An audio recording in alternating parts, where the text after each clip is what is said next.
In this video, I'll show you how to solve optimization problems in calculus. This will serve as part 6 in our series.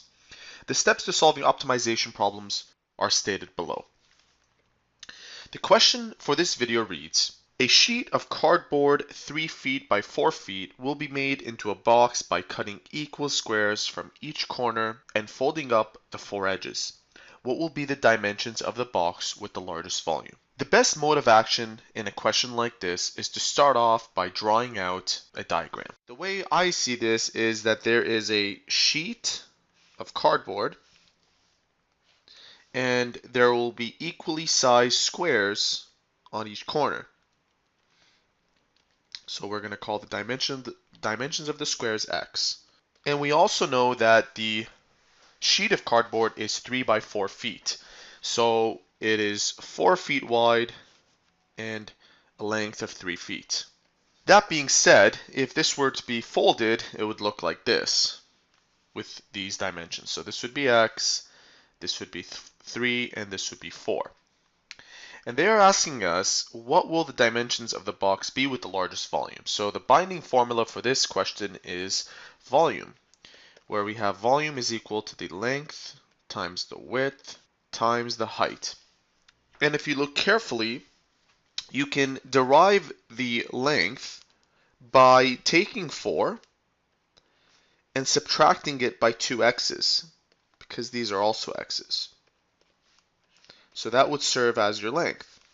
And you can find the width the same way, 3 minus the 2 x's.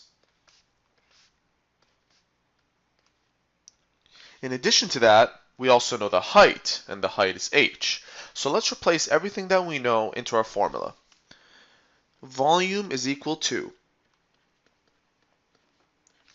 4 minus 2x, multiply 2, 3 minus 2x, and multiply that to h.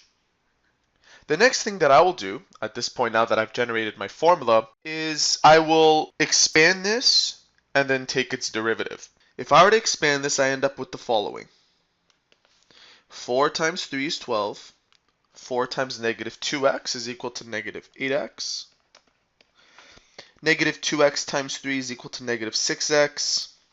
And negative 2x times negative 2x is positive 4x squared. Now on top of that, you have to multiply each of these terms by x. And if we do that, we end up with the following. 4x cubed. I'm just placing this at the front. So this is the formula that dictates the volume of this cardboard box. The next thing that we want to do is find the critical points. And the way we find the critical points is by setting the derivative of this function equal to 0. That said, the derivative of this function using the power rule is simply 12x squared minus 28x plus 12. And I'm going to denote the derivative by putting a prime. Next, we're going to set v prime equal to 0. And what we have is a quadratic function.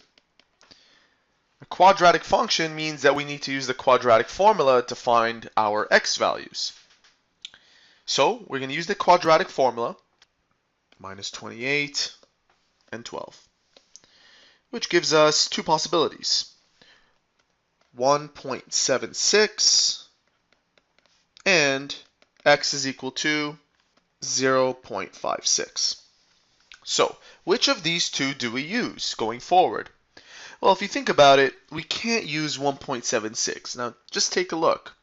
1.76 means that if we add the two x's together, we end up with a value that is greater than 3. So that will not work.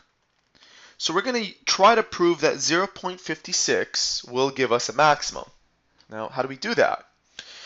Well, we're going to take this value and plug it into the original equation. In addition, we can also plug in the zeros of the original equation. Let me demonstrate what I mean.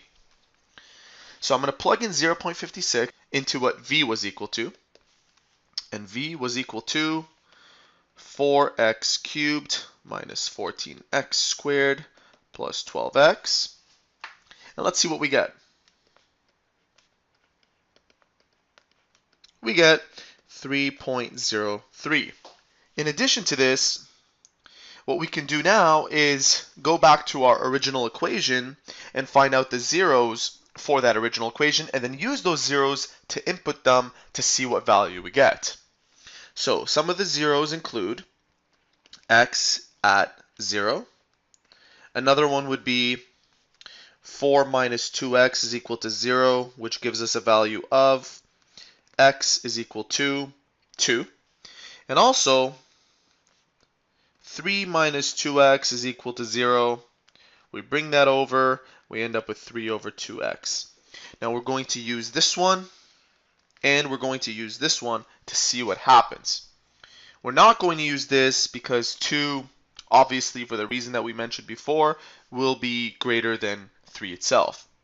So we're going to use these two and evaluate this equation at those intervals. So v at 0 and v at 3 over 2. V at 0 gives us 0, and v at 3 over 2 also gives you 0. And this suggests that 0.56, what we found earlier, actually will give us the maximum volume. But this doesn't answer the question. Remember, the question asks, what are the dimensions? So, the height will be 0.56, because remember the height was equal to x. Your width will be 3 minus 2 times 0.56, and we can use our calculator to find that. 3 minus 2 times 0.56 gives us a width of approximately 1.88. And lastly, to find our length, we'll do the same thing. 4 minus 2 times 0.56 gives us 2.88.